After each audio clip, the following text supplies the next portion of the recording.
And welcome to this week's Check-In with the Doctor. I am Chris White, your host, and I am delighted to welcome my friend Bill Balnave. And I actually had to practice his last name and you did well, before we so got thank on. you.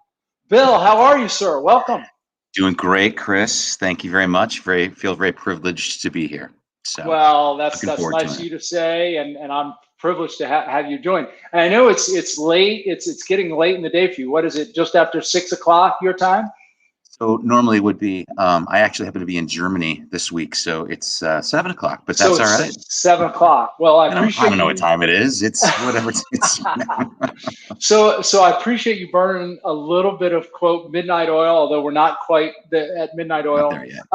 So Bill, and incidentally, we never know who we have on with us. So if we do happen to have anybody on live right now, as always, I welcome you to say hello, leave us a comment. If you have any questions, please do. And if you're listening to us, the recording, thanks for tuning in. Bill, in the unlikely event that anybody who might be listening doesn't know who you are, do you mind taking a minute and introducing yourself? Your accent gives it away very quickly that you're not European, and yet I would be happy to. You're Europe, so you're in Europe. So please share with the group who you are.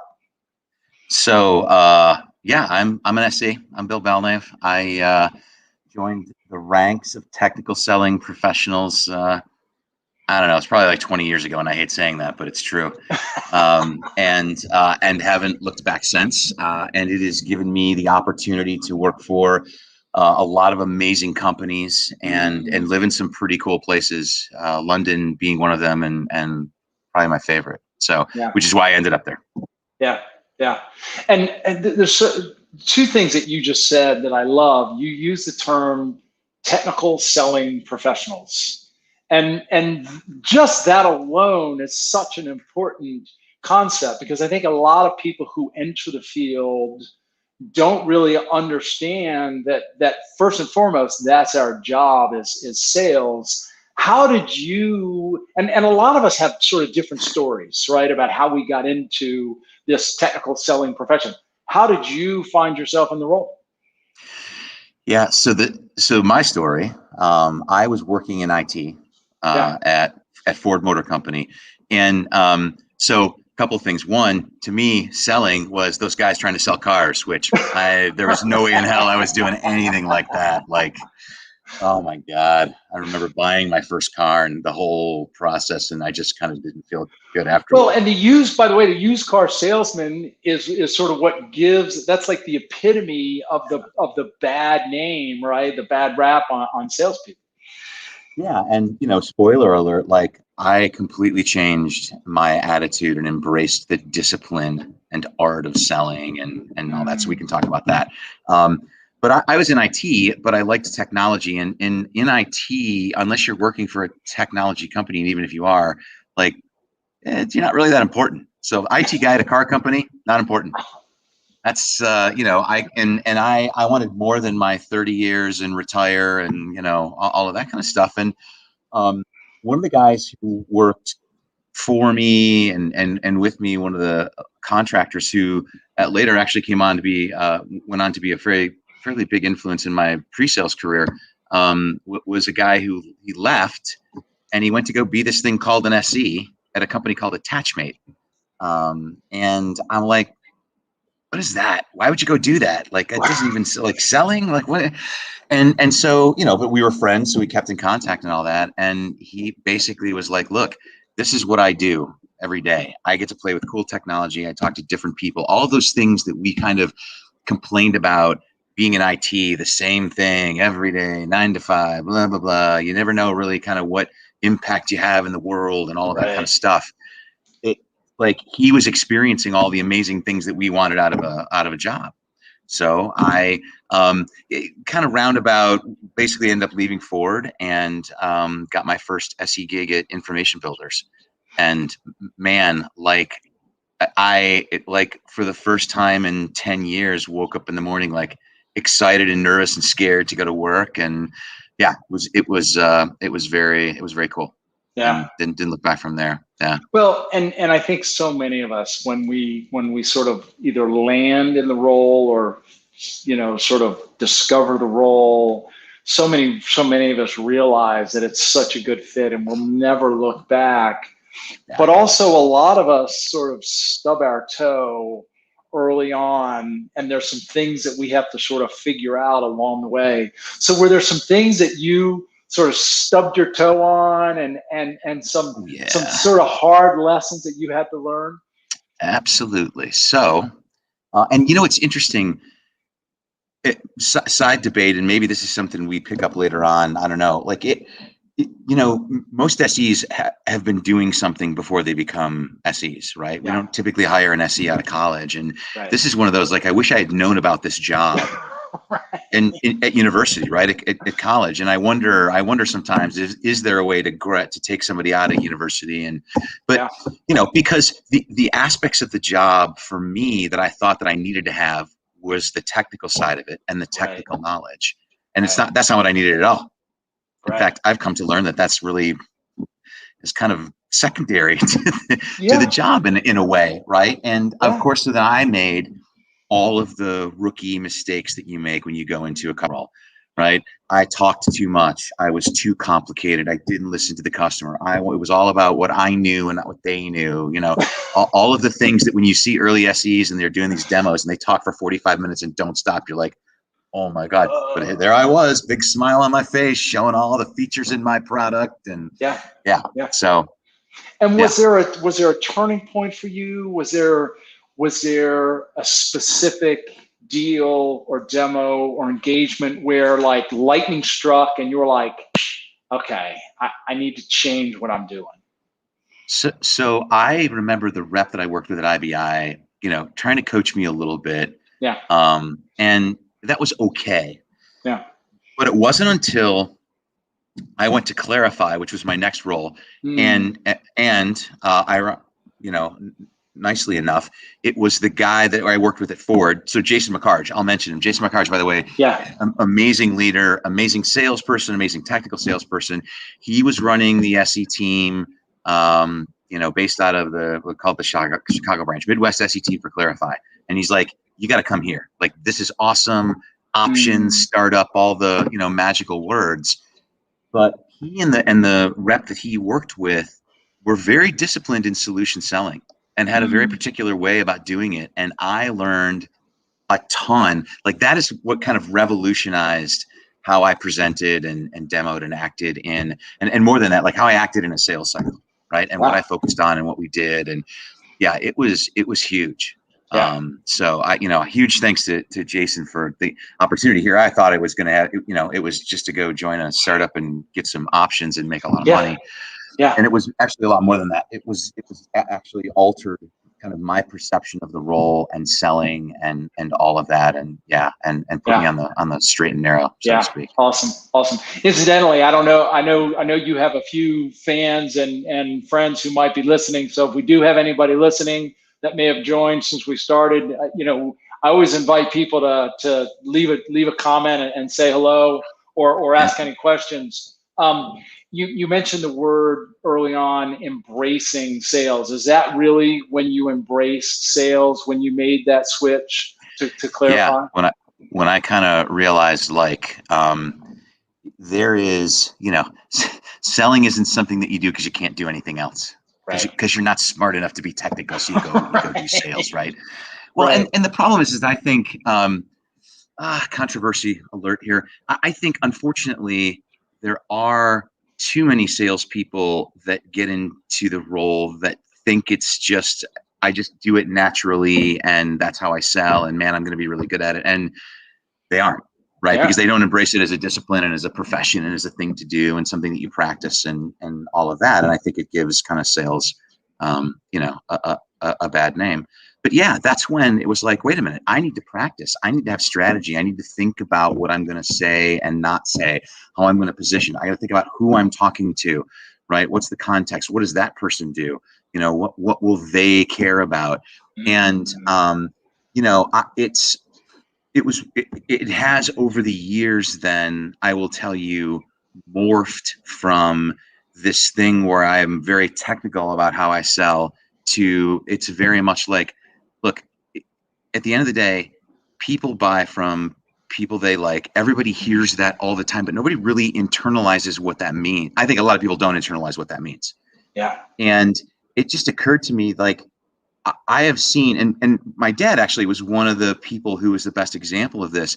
My dad's best friend was his IBM rep. My dad was a CIO. He was in IT management for a long time, was a CIO at Rubbermaid, CIO at a couple other companies. And his best friend was his IBM. Like, I knew that guy's family. He was over all the time. Yeah. This was the guy that called on my dad from IBM. Yeah. And so basically he was selling to your dad and they became best friends. Well, yeah. And you realize, like, it's not really about necessarily the procedure or the process of selling. It's about, like, Chris, if I want to sell you something, if I approach you like you're my friend, how would I sell something to my friend? Well, we do it every day. I just saw a great movie. Let me tell you about this movie. Oh my God, you gotta try this bottle of wine that I just had. Like, and you then naturally do it in the context of, your friend. So you're explaining it to your friend in a way that they'll take it up. I think what I've come to realize is, like, it is very much about having a conversation with a friend. Well, first of all, you don't get to be a friend until you've actually had some time to build that trust. So you can't just walk right into somebody and say, how many users do you want? Like, how many, right? But it's the moments early on that build trust. And I think so many people get so worried about, like, well, what am I going to show in the demo? What's it going to look like? Which slides am I going to put together? Like, what? And that's what they think is the right first impression. And really, it's right first impression is like, hey, I'm Bill. How you doing? Exactly. Let me get to know you. Like, what do you do? What do you care about? Like, what? And then all of a sudden, it's a natural thing to sell, and what you do really is beneficial to the person that you're selling to. Yeah. Well, and the analogy you gave about, like, let me tell you about this movie, or let me tell you about this bottle of wine that I tried. You're eager to help them, right? You're eager to do something for them and to serve them, right? To me, and this is because I had a similar journey, right? I mean, it took me a while, and I suspect you can relate to this. It took me a while to come to peace, right, with this notion that I was in sales, right? Like, I literally had to make peace with that idea. But when you realize that really to sell is to serve, right? I mean, that's really what we're doing. And the only way that we can serve, right, is to understand who are they, what are they really trying to do, right? Both professionally and personally. Be a human being. Right? Yeah, be a human being. Yeah, and by the way, it's more important than I've been saying this for a year. It's more important than ever before to be human in our jobs. In fact, it's more okay than ever before to be human in our jobs. Why? I'm looking into, and I don't know if it's your home or someplace that you are in Germany, but you do probably most of your meetings from your home office, just like me. And we're speaking to people who are calling in from their home and their kitchen or what have you, right? And the kids and the pets and et cetera. It's getting all personal now, isn't it? Exactly. By the way, here's another good example of this. Someone I think you know very well is chiming in, saying, build that trust. Great advice. So, Anne Marie, it's nice to see. I love her. She's awesome. Yeah, she's great. Glad you're with us. You used the word discipline a couple of times, and it's interesting. I had a workshop this morning, and we were talking about discovery, and I sort of primed that whole conversation with. We sort of make the mistakes sort of fall into two categories. Sometimes we just don't know what to do. We don't have the right skills, but a lot of times we don't have the right discipline, right? We know what to do. We just don't have the discipline. How do you, for yourself, maintain the discipline necessary to do what needs to be done, whether it's working with customers, working with your people, et cetera? Do you have anything that you sort of follow? It's not always easy. I'll tell you that. And, I think the better you get at something, the easier it is to fall out of doing the things that you should be doing, the basic blocking and tackling stuff, right? Because all of a sudden it becomes easier, natural, and you lose sight. And about maybe 10, 12 years ago, maybe a little longer than that. I was with some new friends, and I was a weekend golfer. I was a total duffer 4 or 5 times a year, whatever. And these guys were a lot more serious about it, and they invited me out to play. And we were good company. We always had fun together, and they invited me a couple more times. And finally, one of the guys pulled me aside, who's now become like one of my best friends. He said, "Look, Billy, if you want to play with us, like you need to get to the range. Like this isn't like." And I'm like, "Well, I just need to fix this and this." He's like, "No. He's like, unless you're hitting 1,000 balls a week, you're not going to get any better." Wow. And so I went through the process of like, this guy really inspired me. I got to be decent at the game, and it took all of that work. And then, so then I started watching and all of that. And then you see these guys, and I followed Tiger Woods early on and the things that he would do, but even just some of the other pros who weren't as well known. Oh yeah, Vijay Singh, he just went out and hit 1,000 balls today, and now he's going to go play 9, do this, and now he's working on this part. Or you'd see these guys would take large bucket of balls and they'd go under a tree and dump the bucket out, and I'd be like, these are like, why would Tiger Woods ever need to practice his swing? For God's sake, he can blindfold hit a golf ball. But no, that's how you're able to do that, though. It's not forgetting to do those basics. And so, as I went on to be in management and things like that, and people would complain about training, or I already know how to demo this product and all that, and I'm like, look, Tiger Woods hits 1,000 balls a day. Vijay Singh hits 1,000 balls a day. Like, that's a professional. That's what professionals do. If you want to be a professional SE, professional SEs practice their demos. They write down their messaging. They practice their click path. They sit down before a meeting and say, who am I talking to? What do I need to make sure that I mention? Like, they don't just roll into a meeting and wing it. They don't just think about a demo and, oh, let me just bring this up and click through that. They don't do that. You always, there's a set of things you always have to do. And the more important the meeting, the more of those kinds of things that you need to do. And not only the basics, but then for particular meetings, there's like in golf, there's certain shots you got to practice in order to be able to do them. And I used to, when I was playing a lot, I'd be like, okay, I'm playing a course that I know has a lot of trees. Well, I'm going to go to the range and I'm going to practice my knockdown shots. I'm going to practice, because I know I'm going to end up in the trees. I'm getting in front of a CIO, and he's part of this industry, and this is what he's dealing with. Well, I'm going to make sure that I'm like going to Google whatever is the latest in that particular, like I'm going to make sure I'm up on that stuff, so that in this particular meeting, I'm ready to go, along with I'm going to make sure my demo environment's up. I'm going to make sure I know where I'm clicking. I'm going to make sure, all of the things that you do when that you're supposed to do every time you're invested. Yeah. And I love your response so much. There's a couple things that come to mind. The first is just the mindset, right? The mindset that I'm not above practice. I'm not above doing the hard work, right? Because I think that's what happens. We think we're so good, right?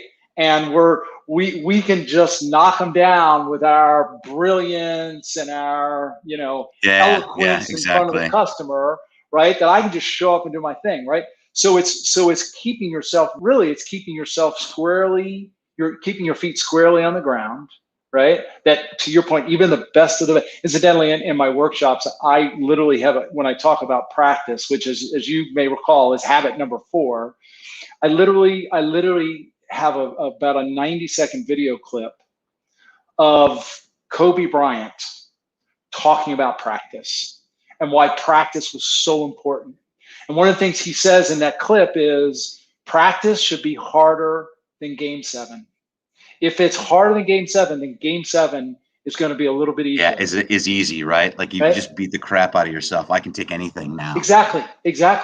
And they say when you have to demo in front of your peers, in front of your boss, that's harder than having to demo in front of a customer. Totally. So if you're good with that, obviously getting in front of the customer is. Totally. So you don't do the Allen Iverson video? Practice? You talk about practice? You see me Maybe I should. Maybe I should. At the games? Maybe I should. And look what happened to Allen. Look at Kobe Bryant. Like exactly. That's actually a good idea. That's a good call. Incidentally, I'm assuming Chris Banks is someone you know. He's saying, how do I get to Carnegie Hall? Chris Banks, product marketer extraordinaire. Yeah, we just hired him at Pyramid, man. It's like one of the greatest hires we've ever made. So that's very nice of him to say that. Yeah. Yep. And Joe Joe Bobian works. Bobian. Joe Bobian works for me. Just started here at Pyramid as well. Yeah. So we're growing at Pyramid, by the way. If you want to come and join one of the hottest BI analytics platforms. Sorry, Chris.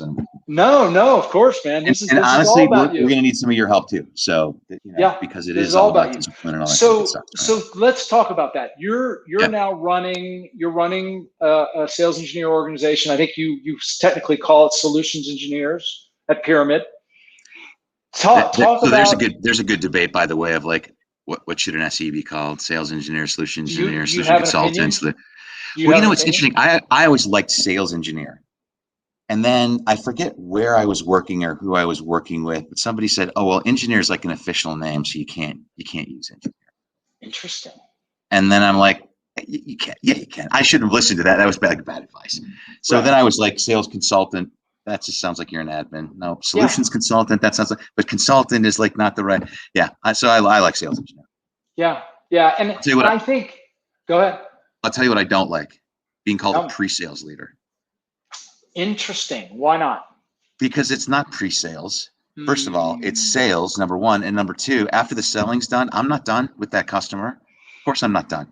I would have reps introduce me as, "Oh, this is our pre-sales leader." And I'd be like, "Don't worry. After we sell, I'm still going to be with you. I will still be here for you." Interesting. Yeah. Well, and I'm part of the pre-sales collective, and I'm part of specifically the local chapter here in DC. And that's an interesting conversation. I mean, I typically think of the role as pre-sales, but particularly now, I read an article last year that says that the title says it all. Customer success is the new growth model, right? For all these subscription-based companies, yeah. Right? I mean, the pre-sale and sale is a very small part of the equation, right? So in any event, but I want to go back to where I was. Well, I think there is an interesting debate, by the way, which we can take up at another time as well. As SE, customer success manager, what's the difference? Are they the same person? I think there's a lot of crossover. The skills are blurring so much, right? Because I used to talk about pre-sales versus post-sales, but again, that's blurring a great deal. I completely agree. So that I may have to have you back, and we'll just tackle that for an afternoon. Awesome. Where I wanted to go is talk a little bit about your journey. So you're an IT guy at Ford. And in your mind, you're never going to be in sales because you're not one of those people. I don't sell cars. Yeah. And then before you know it, you're in sales, and you've now embraced it, and you're just killing it, right? You're walking on water. You're making good money, and then someone taps you on the shoulder and says, we need a manager for one of our teams, and we thought you might be the right guy. Is that sort of how that unfolded, or is there sort of more of a story? I mean, there's as you know, there's more of a story to that. So at Ford, that was the career path for me. Like I'm like, management. I got to climb the ladder as fast as I possibly can. That's the important stuff. And then when I got to be an SE, like being an SE is fun. It really is. Right. I thought being promoted was the only way to make more money. It's like, no, selling more is actually a better way to make money. And so, I'm having a great time. And I'm like, why?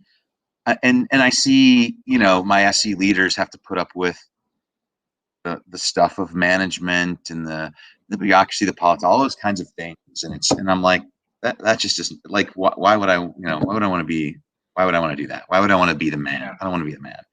Yeah. But at Mercury Interactive, was working for the manager who hired me, and he decided he didn't want to be a manager anymore. And like it was the right thing to do. Like he was very self-aware, and he's like, I'm not doing the job justice, and I'm not enjoying it. So his boss, the pre-sales director, David Griffin, he's been a huge influence in my career and a great mentor, and all of that, was looking for a manager. And I'm like, I'm not doing that. Didn't want to. But at one point, and this was toward the end of the year, at one point I sent David an email and I said, hey, I love being an SE at Mercury Interactive, had a great year. Here's a couple suggestions on things that I think we should do to improve the job and all of that. And he's like, well, why didn't you apply for the management role? And I'm like, because I don't want to be an SE scheduler, and I don't want to have to listen to all the sales managers complain about what SEs are doing wrong. And he's like, well, that's not what you do. I'm like, he's like, if you want to implement these things, come lead the team and help me implement these things. And that, and then, I mean that, and I'm like, and that got me into it. And so then at the same time, David got promoted to run all of sales engineering for Mercury Interactive. And he promoted another guy, Mike Fay, to be the SE director. And I was one of Mike's SE managers. Well, Mike, I don't know if you know Mike. Mike Fay has gone on to, like, talk about amazing career. He went on to be the chief operating officer at McAfee and CEO at Blue Code, and now he's got some sort of. Mike's an amazing professional, and Mike was really the one who got me into the discipline of management, and that management was not about taking charge and making decisions and giving orders, and but the side of management where it's like building relationships, enabling people, like making things work, all of that kind of stuff. And it, just like I learned to embrace sales, I learned to embrace kind of people leadership in the same way. And Mike was really like, and so it went from me thinking that management was a crappy job to me like really actually enjoying it, and to the point where I knew that there were SEs that were working for me in another parts of the organization that were definitely making more money, right? Because the huge deals close and the way their comp plan works and their number versus mine and all of that. But I liked being in the leadership role and the opportunity to build a team and lead it and help SEs go be successful. And it was nice to be able to not be the guy up front anymore, but the guy to step back and know that, hey, that guy that just got the award, like, man, we worked hard, we coached hard for 3 months or a couple of quarters, and we worked on stuff, and like it actually paid off. And to see people change from not knowing what to do to being really good at it and enjoying it, that's been really rewarding.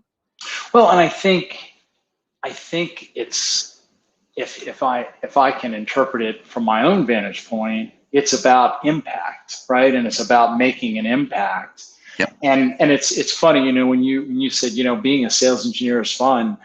I'm the first to admit there are days that I miss it. I miss being out in the field and being the guy, right, that shows up, that gives the demo and gets the close and sort of being the hero, right?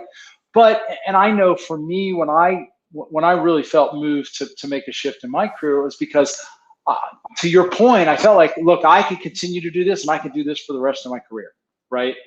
But the impact that I could make was limited to just the deals that I could touch individually, right? Yeah. And obviously you went into management, and I was in management for a while. And, obviously for me now, I'm running a training organization, right? But it's, so I think it's that impact.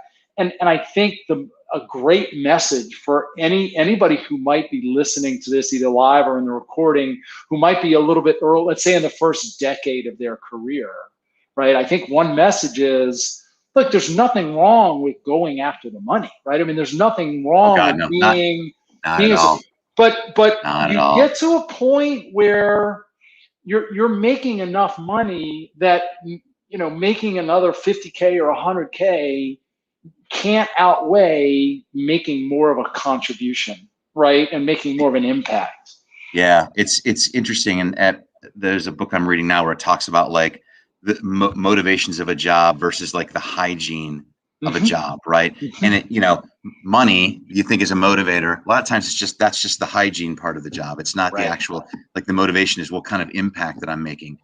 And I would tell you, Chris, look, I think SEs get into the SE role because it's an opportunity to see directly what kind of impact they have on a company. It was cool at the end of the day, at end of a year, doing a recap, like, here's total revenue for the company. And I knew which deals that I had worked on and contributed to. And it's like, I can point to, I am X% of that big number that they're showing up on the, like, that feels awesome. And I would tell any SE who starts to get antsy about what your career path is, man, don't get antsy about your career path. Like being an SE is a phenomenal career, period, end of story, because you are contributing to the top line of a company, which means that there's a whole set of people behind you, developers, marketing, whatever I mean, G&A, everybody else that's part of the company, like they're all depending on you to bring the revenue in. You're giving people jobs, right? Yeah. And I don't want to sound too, altruistic or anything, but at the end of the day, like you're bringing the revenue in, like you're making a huge contribution if you're not thinking about it like that. And I just think that's that is a good thing in and of itself. And so you never have to think about so that impact alone, I think is good. Well, that and the companies and the customers and the clients that we are helping, right? I mean, to me, what charges me up is knowing that I'm actually, at the end of the day, my goal was always to demonstrate to the client, right, in such a way that they could make the best decision possible for them, right? And I loved it when I could walk in and show them things that they didn't even know existed. Like, oh my gosh, you're gonna solve this. You're gonna take this pain away from me, right? And help other organizations meet their objectives. To me, that's the other part of this, right? And again, to your point, we don't want to get too altruistic, but I don't know if you've read the book Drive by Daniel Pink, but so it's a great book, and he talks about the intrinsic. Put it on the list. Yeah. He talks about the intrinsic motivators, and tell me if this resonates with you as an SE, right? There's 3 fundamental motivators, right? Intrinsic motivators that really drive us: purpose, autonomy, and mastery. Oh, right? Yeah. Oh my God. Good, right? SC. Yeah. Exactly. Exactly. Yeah. So let me ask you this. Going from an SE where the spotlight's always on you to going to the manager where not only are you potentially not even making as much as some of the rock star SEs, but in many cases the spotlight's not on you anymore. Was there anything that you struggled with a little bit, sort of making that transition? Well, not having the spotlight, for sure. Like that was one of the best parts of being the SE, right? And you were just talking about it, those moments where you're doing you're showing product or talking about product or whatever that happens to be, and the customer says, I didn't know that was possible. Like what you just showed me was amazing, and the light bulbs are going off, and you're like, or you get the quarterly business review, or you're at the end of the year, the sales kickoff and like awards and mentions and big deals closed and all that. Dude, that was like the first year I was a manager and I was not, a part of any of that. Like, that was kind of like, because emotionally that's you get it's exciting. So that took some time to kind of like come to grips with, for sure. What area, when you look back on your time as a manager, if there's one thing that you could sort of put a finger on in terms of what you find yourself coaching your people in or on the most, is there anything, or are there 1 or 2 things that sort of come to mind as those areas that you find you need to give the most sort of coaching or guidance around? Well, one of them is what we talked about earlier, the notion of practicing, and like if you're a professional, like you're always honing your craft, right? You're always working on it. You're always treating every meeting like it's an important meeting, and those kinds of things. And I mean, I'll confess now, I probably don't do that enough. And I By the way, none of us do. By the way, so I think the other thing that I talk a lot to SEs about is the notion of and I think everybody in our industry has heard, the sales rep is the quarterback. Like, it's his franchise and blah, blah, blah. And I'm like, I like the quarterback analogy better than the franchise analogy, because at least a quarterback knows that he needs an offensive line and a good running back and a couple receivers to throw to, and all of that kind of stuff. But SEs can sometimes get frustrated because it's like, hey man, I'm working my ass off and that person is not doing their part, or I don't agree with, and why won't he listen to me, and all that. And it's like, I think sometimes an SE needs to remember, like, that person is putting their income, their ability to feed their family and make car payments and things like that, more on the line than you are, and that's why you're not in sales. And if you look at, like, if you took all software sales reps and all software SEs and you stack ranked them together in terms of how much they W2, their SEs are higher up on the list than 80% or 70% of the sales reps. And that's the reality that we don't necessarily think about as SEs, because we always just see the guys that killed it, or the guy, right? So I went from being one of those I know better than the sales rep guys to having I think a healthy and right attitude about it. And there absolutely have been times in my career where I clashed mightily with a sales rep, and rather than being a pain in the ass know-it-all SE, I think the hard lesson for me was, dude, step back, respect the fact that that person's putting a bunch at risk, and make it work. Just make it work. Like, stop bitching about it. Stop complaining about it. Stop thinking like it's the end of the world. Stop thinking you know better, and just make it work. Because that person wants you to be successful. Despite the fact that you don't think that that's the case, they're doing the best they can. They want you to be successful. Yeah. So calm yourself down. Figure out how to make it work. I love it. I love it. Well, and one of the things that I talk about a lot is, I think sales engineers are so inclined at times to think we think we do so much more work than our sales counterparts. But all we see, right, is from the time we're invited into the party, right, until the time we sort of exit the party. We don't see all the work it took just to get the meeting. How many no's did that person get? How many times were they ignored? How many times were they told that they were, like, you're bothering me, go away? Exactly. And then in the deal itself, like,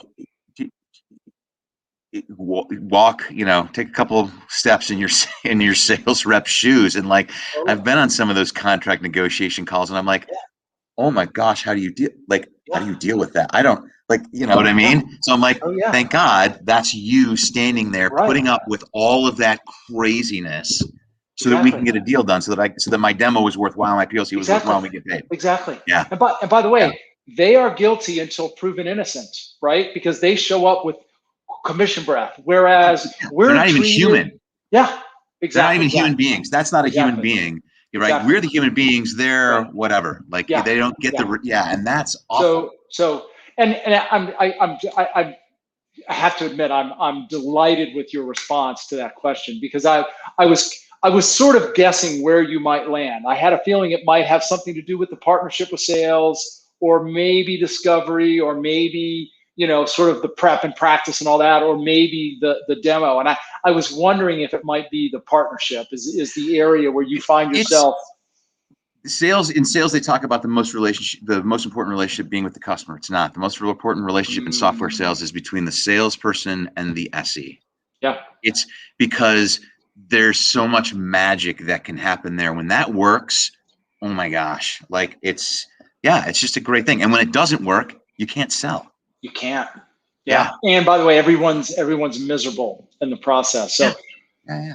Hey, Bill, so let's invite, so we have a question from Diego. I don't know if I know Diego. I don't know if you know Diego. I don't know Diego, so thanks, Diego. Diego, we're delighted to have you with us. I think this is a great question. How important is it to start your career in essence, in technology, right, before you move into technical sales? And by the way, he's giving us greetings from Brazil. So Diego, it's a delight. It's a delight to have you. And I Bill's in Germany. I'm here in DC. We've got Diego in Brazil, and that's to the world we live in.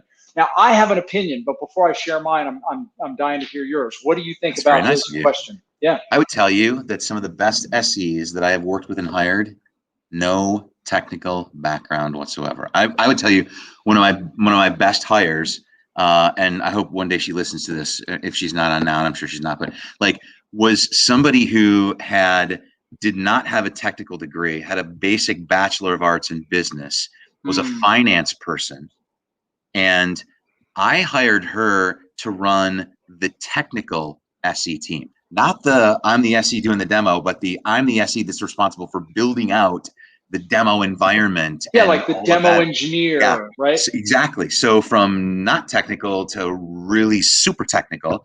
Yeah. And she was amazing at it, transformed that team, and actually went on to run a dev team, an actual software development team in that company. So Diego, I would tell you, you don't need to start your career in tech, and you don't need to come with a lot of uber technical knowledge. And in fact, I think that sometimes having too much technical knowledge gets in the way of your ability to be effective in the role. So Chris, now give me, what do you gotta tell me? No, by the way, I mean, I want to play off of what you said just a little bit. I mean, one of the things that, in fact, one of my personal bucket items is to do a TED Talk someday. And I mean, you're familiar with my book, and I don't know if the TED Talk would be about sales engineers, but I think it might be something like your expertise is what gets in the way of selling your ideas, right? Yeah. Amen. I mean, that in essence, and because whether you're a sales engineer or not, and here, by the way, To Sell is Human. That's another Daniel Pink book, by the way. Yes, great. To Sell is Human, yep. Right?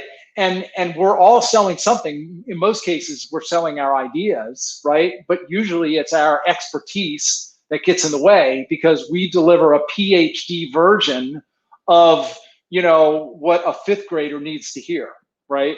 So the one thing that I'll add to that, because I do get a lot of people who come to me and say, Chris, I'm X, Y, or Z, and I think I might want to be a sales engineer. What advice do you have for me? And to me, it's, and I mean, you're a man, you're a leader in this area. So, it's sort of a three-legged stool, right? You have to have some sort of background, technical expertise or something, but there's technical skills, there's people skills, and then there's sales skills. And a lot of people think that people skills and sales skills are the same. They're not. That's right? True. I like that. They're not. That. I mean, you can have a great conversation. You can be very engaging, but you have no idea how to progress a sales conversation, right? Two different things. But the one thing that I tell people, have an expertise. If you have an expertise in something, right, that sort of gives you a leg in. Whether it's an expertise in marketing, an expertise in mental health, an expertise in something. If you have an expertise in something, I guarantee you there's some software company out there selling to those people, and you would fit in very well in that role. Does that resonate with you? So I will caveat your notion of expertise with passion. Because really if you've got a passion for something, like, guess what? You're going to develop the expertise in it, and then all of a sudden you're amazing in it, and that then becomes part of that motivation that drives you being really good, right? Yeah. I mean, and I think maybe we talked about it at the beginning, maybe not, or maybe kind of I think I alluded to it when I was talking about earlier on. Like, as an SE, if you don't believe, like, if you don't have a bit of a passion for the product you're selling, like, you're not gonna be successful. Like, exactly. Go ahead. Exactly. Hang that up. Yeah. Do yourself a favor and do your company a favor and get another job.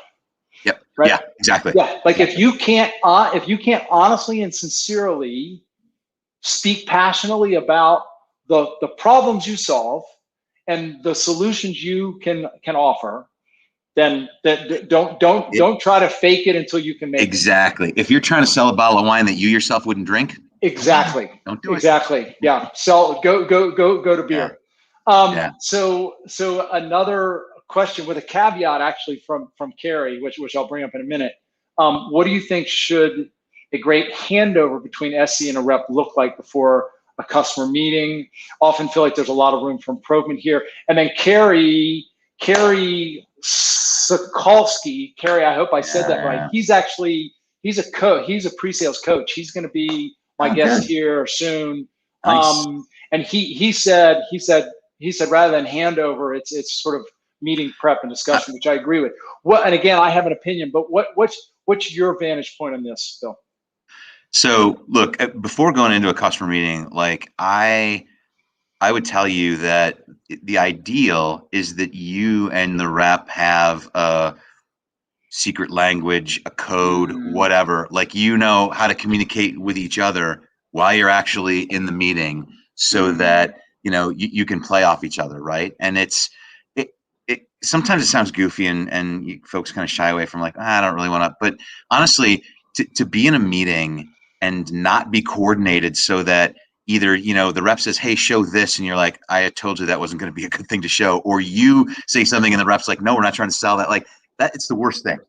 Yeah. Right. So you absolutely need to be on the same page about what's in the meeting. But there are so many times when you're in a meeting that you've got to pivot, you got to make a switch, you got to change, or you want to, like, and if the two of you can't communicate in some way, yeah, you know, that's not observable necessarily by the prospect, and you make that shift, like, you're gonna miss out. Yeah. That's good. You know, the thought that came to me is, first and foremost, as a sales engineer, I need to understand the strategy here, right? I need to understand what is, as you my sales counterpart, what is your strategy here with this? What do you want out of this? What do you want out of this meeting? What do you want out of this? What's the objective? Yeah. What's the objective, right? Yeah. And what's your message? And let's make sure that our messages align, right? So to me, that's sort of what comes to mind. By the way, Kerry said that I nailed his last name, so that's good. I as you learned a moment ago, Bill, that's always important to me. All right, so Bill, if you can believe it, we've already been going about 50 minutes, and it seems like the time has just flown by. So clearly, we're gonna have to do this again. We do have another good question from. I was going to say we have to talk to Babak, because I have, in fact, Babak, I owe you a call, so it's coming. Don't worry. I love it. Fantastic. So top 3 characteristics of a successful SE. What do you think? What would you kind of throw on that list? Yeah, and I don't know if this is like, it's not necessarily 1, 2, 3, so it's not in prioritized order. So creativity is one. I mean, something else I said, passion, right? Is another one, and then tenacity. So I love that. So creativity, passion, tenacity. And I would tell you, and I think I told him this too. You know, those are the things that I think a good SE manager, that's what you hire for. That's what you're looking for when you're hiring, right? Of course, I want to know what experience you've had, because I know then what's kind of shaped you and what, you know, all of that. But man, I want to know that material, that core stuff, that core attitude, whatever you want to call it, is there, because that's what success is. Yeah, that's awesome. That's awesome. So Bill, the landing gear is out, as I like to say. Tray tables up, and then they're locked up. Exactly. The runway is in sight. But I always have 3 questions at the end of every one of these LinkedIn Live sessions. I don't know if you've ever actually watched one of these till the bitter end. And so if you haven't, you may not see these coming, or maybe you have. So we're going to do a bit of a lightning round. The first of the 3 questions is, have you ever delivered a demo that went horribly wrong? And if so, why? What was the story? And what was, in hindsight, what was the reason for the fail? Oh yeah. And I can think of a couple of examples, and I'm just going to give you one. The demo where I wanted to show all of this amazing stuff that had not yet been done, and I didn't give myself enough time to show it. And I got in, and everything that I had configured, developed, broken, gone, dead, all of it. It was like click, spin, blue screen of death, like, you know, the worst possible thing that you can think of. And we had teed this thing up as like, this is going to be awesome. And we knew we were stretching the product. But I'm like, I had in my head, like, I know exactly what to show, and just did not leave myself enough time or put enough work into it, and it just totally blew up. And what did you do? What did you do in that moment? What did you end up? What did honestly, you guys end up doing? It was one of those complete fail moments. There was no like, hey, dance for 5 minutes and I'll recover. It was, I'm sorry, everything that I configured for you broke. Is there any way we can kind of reschedule? Let me tell you what we were going to show you. And they were kind of like, oh yeah, it's software, understanding it. We never got the reschedule. Yeah. And in hindsight, what would you have done differently? I would have planned to show about a third of what I had actually planned, because as we all know, if I can tease you with a little bit, that keeps me coming back. And man, never over-engineer a demo, ever. And that was from then on, I'm like, that was always a hard lesson for me, because there was always stuff that I wanted to show, and it's like, nope, dial that back. God, don't do that. That's not working. Don't show that. Yeah. And we do, like, we literally, like, I literally will have that dialogue in my head, right? You're talking to yourself, right? Because you got that passion. You're like, man, this thing's awesome. I got to show this up. Don't do it. It's going to break. Like, it's, right. The angel, the devil. And again, we have to ask ourselves the question, am I showing this for their benefit, or am I showing it for my benefit? Well, there you go right there. Yeah. Right? Because I just want to look awesome, right? I just want to be the superhero, right? Yep. So fantastic. So second question, let's turn the tables. Have you ever been on the receiving end of a demonstration that was particularly effective, engaging, compelling, and just wowed you? And again, if so, why? What about that demo was so impressive and so compelling? I have to say that I've unfortunately seen more bad demos than good, which, you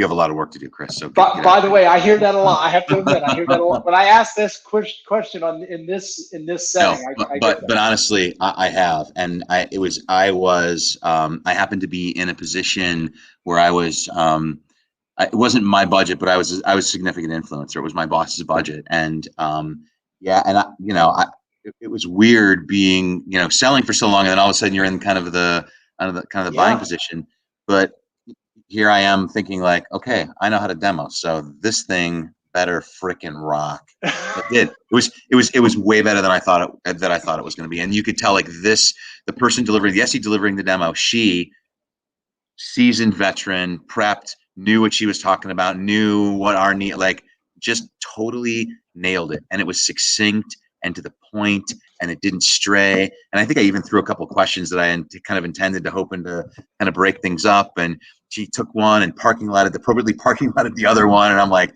I wanted to buy it just because the demo was that good. Right. Yeah. You wanted to buy the software and hire her at the same time, right? Yeah. Because it's fantastic. Yeah. That's awesome. So the final question, and this is normally the one that catches people a little off guard. If you could ask me one question, what might that be? Oh, dude.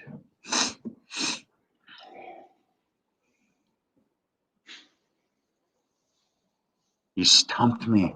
I love getting to this point. It's people don't see, and in sales we always love to throw a question to our prospects that they don't see coming, right? Yeah, and I'm trying to. I want to be actually really selfish with this, and it's this. This is going to be for me. Sorry, audience. Yeah. What's the kind of biggest flaw, gotcha, Achilles heel of an SE of an SE leader? Of an SE leader. Yeah, not an SE, an SE leader. Now I stumped you. Excellent. Yeah, I think you stumped me a little bit. Well, and I don't want to go. There's sort of an easy answer, and if the question were what do I see as the biggest flaw of a new SE leader, I think the answer is they try to be the super SE, right? And they try that.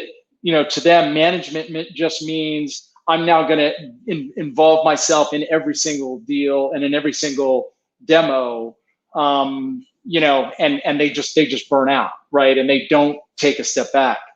I think the only other probably flaw, and I, of course, I'm wondering how many SE leaders are watching me going, is he talking about me?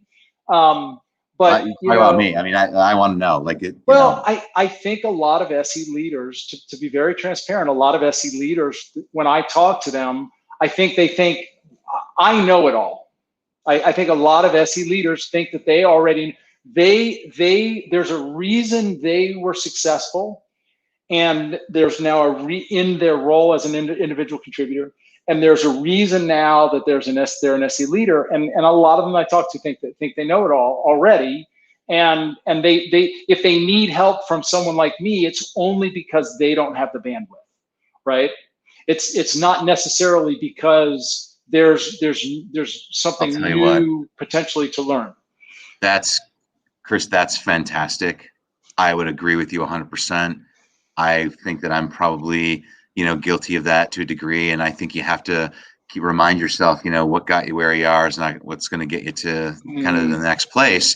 And if the next place isn't necessarily like the next promotion, it's the new team that you now have that you need to kind of transform or whatever. And if you're not, if you're not stepping back and trying to learn yourself, well, and so here's where I'll plug your book, and talk about how we got connected, because somebody I don't even remember who gave me a copy of your book, or I think when I hired into Pyramid, it was like sitting around or something, and like, I picked this thing up, and as I was thinking about training and all of that, I'm like, I want to point a reference. So I'm sure this is, there's nothing in here that's really all that awesome. I'll pick it up. It'll just give me something to work with, a framework. And I was like riveted. In fact, you can ask Anne Marie, because she's like, why do you need to read that book? I'm like, it's because it's awesome. I'm like, because what the perspective that I'm hearing, while maybe I'm not necessarily learning something brand new, to get somebody else's input and perspective on it always reinvigorates you, gives you something to add into, and makes you incrementally better. So, as an SE leader, maybe stop looking for the huge leaps of goodness, and like it's the incremental things that always. And your book really made me kind of rethink a bunch of things, and that's why I reached out to you and said, thanks for writing the book, because it's fantastic. Yeah.